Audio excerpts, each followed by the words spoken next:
Next, we got the plank kettlebell saw. So DJ's gonna go grab a kettlebell. We're gonna use a 50-pound kettlebell here. He needs that amount of resistance, but I love this from an anti-rotational setup. From here, he's got a good base with his feet, kind of trying to create as much symmetry as possible so he's not donating mobility, reaching side to side. And from here, he's just gonna vertically press and pull, staying square to the ground. His hips are square to the ground, shoulders are square to the ground, really reaching out, pulling back in. He can speed it up if he wants. He can slow it down if he wants, but just make sure we're not biasing, compensating. Make sure we're equally pushing that right pocket down to the ground, and we're not allowing his body to tilt to the left because he's doing this with the right arm.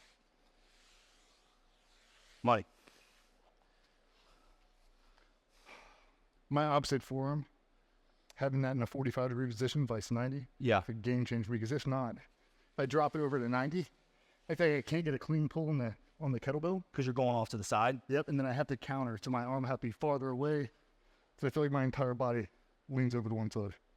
So I do it at 45 off the kettlebell. Like I can use this to brace, but I feel like even on this, I can hold it pretty level. Yeah. What are you cueing to keep your hips square? I know I say that, but what are you internally thinking? I'm imagining a plank or a rod going through both my hips and trying to balance it. So as I go to saw, I'm like, a little left pressure, a little right pressure right there. Don't move it, don't move it. Do you feel the weight shifting in your feet? Yeah. I sometimes when I'm doing it, I'm driving my hips so much that I almost feel like my opposite foot is going to come off the ground. Yep. Okay, cool. Next, we got a plate sit-up. I like this setup when it comes to spinal flexion. It's something that we often say, oh, we don't want to do that. We don't want to challenge spine. Yes, we do. We want to be strong there. We want to be durable. That's a trainable attribute. And I like this movement for this. Pairing it with that kettlebell saw, really challenging that anti-rotational flexion extension of the torso. This is a great movement for that. So he's going to use a plate. He's going to start with his legs kind of wide to give him a little bit of a base. And he's just going to lurch back. So he's going to reach, thinking slow and controlled. And from there, reach, up to the ceiling, thinking get as vertical as overhead as possible. Controlling that movement, then reaching straight up to the ceiling. Is this an ab exercise, an abdominal exercise, an approach to training the trunk?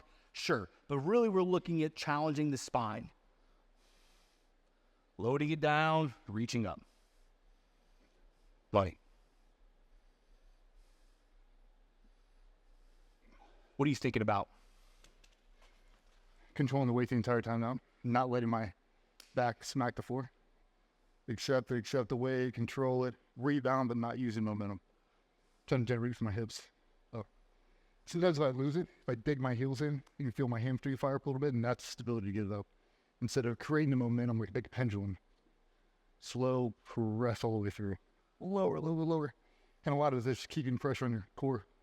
Dig your heels in, pressure, redirect. Yeah, that's great. DJ mentioned a key word there, momentum. I think that's a big thing with experienced lifters and people that can use it. Is that's a tool. Oftentimes when you're not highly trained, you kind of rely on it. Oh, I can't get this weight up.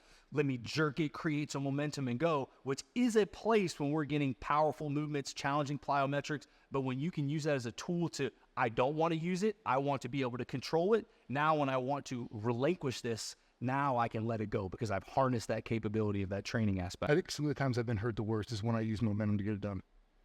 Ego came into it and I was like, I just got to get it out.